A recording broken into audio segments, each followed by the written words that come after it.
நடக்கும்போது கால் தடுமாற்றத்தோட மாடிப்படி ஏற முடியாம சம்மணங்கால் போட்டு உட்கார முடியாம பாத்ரூம்ல குத்த வச்சு உட்கார முடியாத நிலைமையில பேட்டையில இருந்து ட்ரீட்மெண்ட்டுக்காக வந்திருந்தாங்க.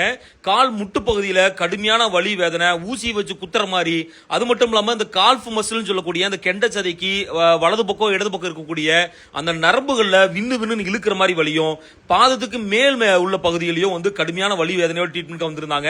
ஏற்கனவே 2 முறை ட்ரீட்மெண்ட் வந்து இப்போ 3வது ட்ரீட்மெண்ட்டுக்காக வந்திருந்தாங்க. 2 ட்ரீட்மெண்ட்லயே மிகப்பெரிய விடுதலை. அவங்க தொடர்ந்து சிகிச்சை கன்டினியூ பண்ணுங்க அப்படிங்கிற அடிப்படையில் தொடர்ந்து சிகிச்சைக்கு வந்துட்டு இருக்காங்க. மிகப்பெரிய விடுதலை, கிட்டத்தட்ட மோர் தென் 90% அவங்க அந்த நோயிலிருந்து மீண்டு வந்துட்டு உணர்றான்னு சொன்னாங்க. மிக மிக இலவான முறையில் முட்டு கிழிவு, ஜவ்வு கிழிவு மற்றும் மூட்டு தேய்மானம், உள்ளுக்குள்ள என்ன பசை இல்லாம கடக்க முடக்குன்னு சவுண்ட் வரக்கூடியது, அறுவை சிகிச்சை மட்டுமே தீர்வென்று கைவிடப்பட்ட நிலைமையில சமணங்கால் போட முடியாம குத்த வச்சு உட்கார முடியாம இருக்கக்கூடிய நோயாளிகளுக்கு ஆயுளுக்கும் அந்த பிரச்சனை வராம மிக மிக இலகுவான சிகிச்சையில் அளிக்கப்பட்டு மிக மிக இலகுவான முறையில் மீண்டு வந்துட முடியும்.